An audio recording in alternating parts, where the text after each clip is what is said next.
What's up, metal and heavy music fans? Today we are ranking the 5th albums from new metal bands. Alright, so let's start with a big one in Deftones and Saturday Night Wrist. Now remember that all of these album lists are completely self-contained and relative only to the albums within themselves. While as a Deftones album, this one's pretty mid for me, most Deftones albums are better than most other albums on these lists in general, in my opinion. And this one is definitely one I would choose in an instant over almost anything else here. Like, it's one of the handful that I would actually continue to re-listen to. Let's face it, we're really getting to some really bottom of the barrel stuff here, and that's going to be a trend as we talk about a lot of these. We have such sights to show you. I will say it was definitely an improvement over the self-titled, and tracks like Hole in the Earth, Rapture, and Rats, Rats, Rats are known to end up in my playlists. It's also a relatively consistent listen with no real duds, and I even dig the super chill instrumental up, up, down, down, left, right, A, B, select, select. In the broader sense, it's more of a B, but here it's an easy S. On the flip side, let's do 40 Below Summer and their final album, Transmission Infrared, another album I didn't even know existed, but came out in 2015. I couldn't find much information or any reviews on it, but it's about as bad as you'd expect from a post-2000s album in a D-string new metal band. Oh god, how embarrassing. It's pretty bad, but mostly in a completely unremarkable kind of way. There are some Mudvayne comparisons you could draw on tracks like Birthright, but we'll get to my thoughts on Mudvayne later on. This one is going to F tier. Next we have Korn with Untouchables. So if you watched my Korn tier list, you know how I feel about this one. It's another one of those kind of turning point albums for me where I started to lose interest in the band initially, but it's still a solid album overall, and on re-listen I appreciated it even like more than I did back then. Thoughtless and Here to Stay are both definitely banger tracks that I enjoy revisiting, and it's a relatively decent listen all the way through, I would say. Again, of what we've got here, it's a no-brainer recommendation, but it's not going to the top either. I feel like A tier for this one. Okay, then we have Head PE with Back to Base X. Terrible play on words there. Now, it's always a toss-up of what side of this band you're going to get, and at this point in their career, it's definitely uncharted territory for me. But Listen is an interesting opening. It sounds more like something that would be on like the Shaft soundtrack, and definitely dialing back the cringe from the last album, I would say, in comparison. I realize my life is flying by and I'm not afraid to die.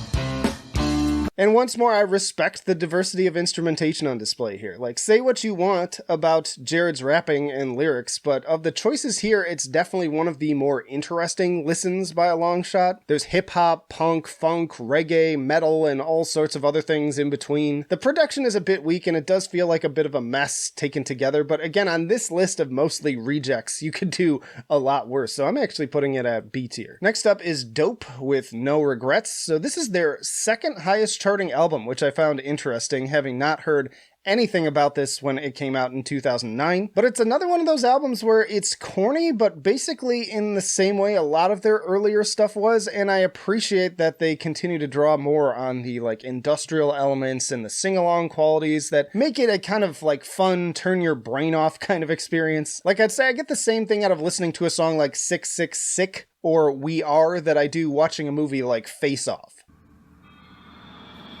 Also, one of the few albums on this list that actually gives me the same feeling as listening to some classic era new metal albums. It gets my head bobbing. Zakk Wylde also guests on the track Addiction. So corny, yes. Cringe at times, definitely, but not a terrible thing. I'm going to put it at C tier. All right, let's do Stained and Chapter 5. And I never even bothered with this album after the previous one just like totally disillusioned me with the band. They were still big enough though at this point to debut at number 1 on the charts in 2005, which is kind of shocking to think about considering that like just 17 years ago, any rock album could do that. Right Here was the big single, which I had totally erased from my memory, but quickly came back to me on re-listening. Not a terrible radio song, honestly. So it's got the puffy, corny stuff of the last album, but also some heavier moments like Paper Jesus, Falling, and King of All Excuses. It's no Break the Cycle, but it's not as bad as the previous album. On here, I'm going to put it at D tier. All right, let's weigh in on a personal favorite of mine here with Static X and Cannibal. Like, I really enjoy this album. Honestly, if there's an album in their discography that comes closest to being a spiritual successor to Wisconsin Death Trip, this is the one. It's a banger all the way through, possibly even my second favorite album from them. Cannibal kills, Destroyer is super catchy, No Submission, Behemoth cuts you up. Just a really fun and satisfying listen from front to back that I would highly recommend. Easily one of my favorites on this entire video by a wide margin. So I'm throwing it up at S tier. If you have not listened to this album, you somehow slept on it, please go do that. Sleeping days, broken bees, born to bravos. Get the flash, taste of death, white blood crystals. All right, time to weigh in on another big one, the big guns here with Slipknot and The Grey Chapter. So this is an album I even see a lot of the fans put lower in the discography, and for fair reasons, but let's be real, again, it's still going to be better than most of the stuff on here, and that's from somebody who even more so tends to dunk on pretty much everything post-Iowa. Not quite my tempo. That said, there's no way it's getting top billing either. For starters, this does not need to be an hour and 14 minutes long. Like, somebody please have the balls to tell Corey and Sean no now and then. Like, I think they've gotten a little bit too big for their britches, where there's not, you need those naysayers in the studio that come to you and be like, you know what, I don't think this is a good idea. Let's cut this down a little bit. It's good to have that back and forth. You don't want to be surrounded by yes men. I see it all now. You're just a bunch of yes men. I was making the wrong moves and you were too gutless to tell me. Isn't that right? Yes. Yes, sir. But yeah, some standout negatives for me. AOV is like okay, but it's also really repetitive. The Devil in I is very corny, and then you've got straight up cringe stuff like Kill Pop, which may be my all-time least favorite Slipknot track. As for the good, it's got Sarcastrophe, which is really fun. Lech, the negative one. Nomadic is decent. Custer would be pretty good if it weren't for the spoken word element. Cut out some of the crap, and it's really not so bad. Not a terrible listen, and again, on this list, it might as well be like Sinatra. I'm gonna put it at B tier. Alright, let's do Saliva with Bloodstained Love Story, and at this point, a lot of these bands had moved past cringe into just being completely bland and boring, and somebody put in the comments too, a lot of these bands like weren't even like effectively doing new metal anymore. A lot of them had moved into butt rock in particular. That's definitely the case here. It's inoffensive, but so much so that it's basically just nothing. Like Ladies and Gentlemen was the official theme song for WWE pay-per-view WrestleMania 23, and somehow even that track is completely toothless. There are worse albums, but I wouldn't recommend it either. Again, very butt rocky, not much on the metal side here either. I'm gonna put it at F tier. Next up is Kittie in the Black. So this is a bit of a return of their heavier elements after the softer turn of the last album. Another one I had not previously listened to, but given their loyal fan base, I continue to be interested to see where their discography takes me. And I gotta say, they definitely raised my eyebrows when My Plague kicked off. Like, not only are the chunky riffs pretty fun, but Morgan's kind of blackened death metal style snarl is pretty gnarly. Like, I'd say this is the best her harsh vocals have ever sounded, honestly, and her singing is pretty damn solid too. In the order that I listened to these albums in, this was the first real pleasant surprise here, almost on par with like Chimaira on the previous video. I'm not gonna overhype it and say it's like the best album ever or anything, but for 2009, it's not bad at all and worth checking out tracks like Forgive and Forget and Cutthroat. I'm going to put this one at B tier as well. Definitely one of their better albums by quite a bit. Then we have Mushroomhead with Savior Sorrow. So apparently this is the first album without original vocalist Jay Mann and guitarist Bronson. Now I continue to not fully understand the appeal of this band. Like, there's clearly something to them given their noteworthy fan base, and I try to go in with each one an open mind, but it just hasn't been appealing to me. I hate to just keep basically saying Faith No More light every video, but that's still very much how this album strikes me with tracks like Simple Survival. I will say I think they've gotten better at that formula on this album, but it still just makes me wish I was listening to Angel Dust instead. How dare you! And I will say the more metal tracks like Damage Done and Burn are a bit more head bob worthy, kind of a Rob Zombie vibe to that one. Definitely not bottom of the barrel, and another one I'd at least say is a lot more interesting and unique than some of the other stuff here, so I'm going to put it at C tier. All right, let's do Disturbed with Asylum. So despite never loving this band like some people do, I will say with the decreased composition from video to video, it's pretty easy for them to rise to the top.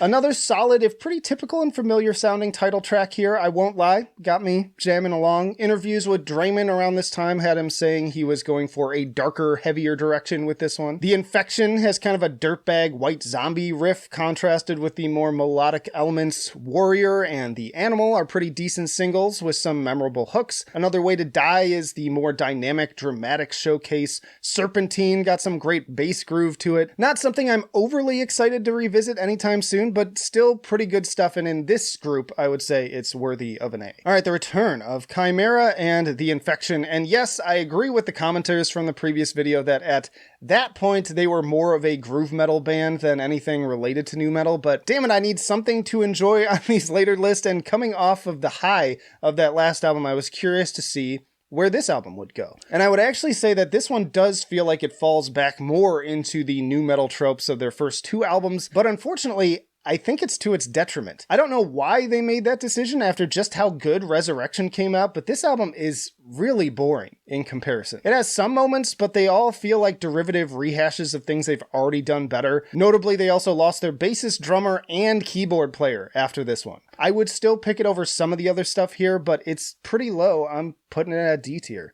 Disappointed!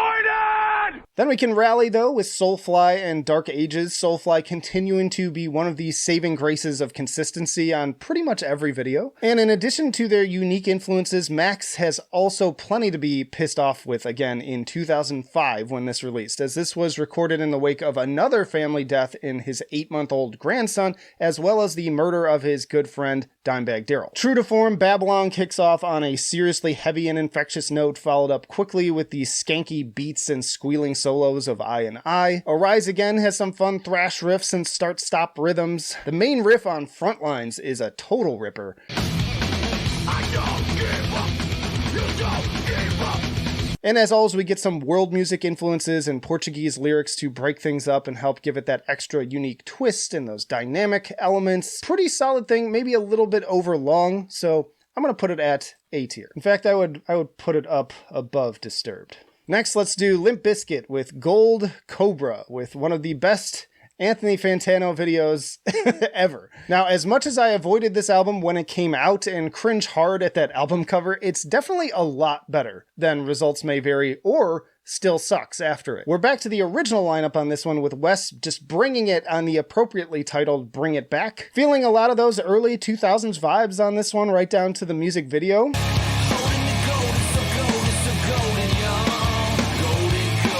And there's a few other really solid bangers here too, like Shark Attack, Get a Life, Shotgun, and Why Try. It's not all great, but nothing is really offensively terrible, so another one that I'm going to go ahead and put up on B tier. Then we have Linkin Park with Living Things, and as I said in my Linkin Park tier list, this album starts off strong enough that it kind of gets me pumped. It feels like a return to that sort of Hybrid Theory Meteora sound. And so I know some of the other albums we talked about at this point are not even really truly nu metal albums, but here it kind of starts off in that way, and Burn It Down is both one of my favorite Linkin Park songs and one of my favorite gym workout songs. But unfortunately, after those first 2 or 3 tracks, it falls off fast and hard to the point that I just keep those tracks in playlists and I don't bother with the others unless I'm doing a formal re-listen, which I did, and it's still it's not terrible, but it's not good. It's got a few high points, still better than some of the other stuff on here, so I feel like C tier feels pretty appropriate. Alright, continuing to play with Sevendust on Next. So Seasons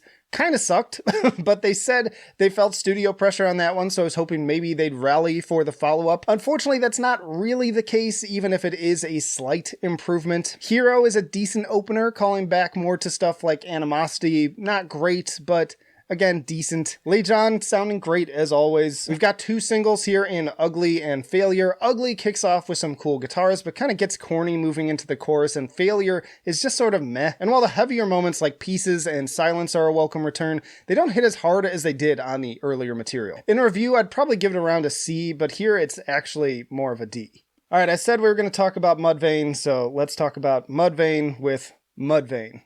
So by this point, Mudvayne had already sucked for a while, but this is easily their worst album, in my opinion. And as I said in my Mudvayne tier list, where the fuck is Rhino on this album? Like, he's easily the best member of the band, and he gets no time to shine here at all. What a supreme waste. This whole album feels like it was written by like a 13-year-old, like super cringe, super just like, it sounds like my old band in like high school playing in the garage, except I think we were actually a little bit better than this. As bad as the new game is, at least that one had a few decent moments, but this one is just absolute pure garbage. It's going to F tier. And then we have System of a Down as a palate cleanser with Hypnotize. So wrapping up the System of a Down discography, hot on the heels of Mesmerize, another great album from easily one of the best bands on this list overall. Attack is a great opening track, and Dreaming follows that up really strong. Kill Rock and Roll is super fun to sing along to, as is the title track, and I really dig the chorus of Tentative. Holy Mountains is another one of their more kind of powerful, mournful, darker sounding moments. Really, there's not a bad track here, even the silly one. Personally, I don't think it's quite as good as Mesmerize, but it's still a solid 39-minute runtime, probably the most impressive album on this list overall in terms of songwriting and performance. But on here, it's definitely getting an S tier. Y'all check out this playlist for more videos in this series and other new metal related videos, and let me know down in the comments what is your favorite fifth album from a new metal band. But that'll do it for now. Flight of Icarus signing off. I will see you in the trenches.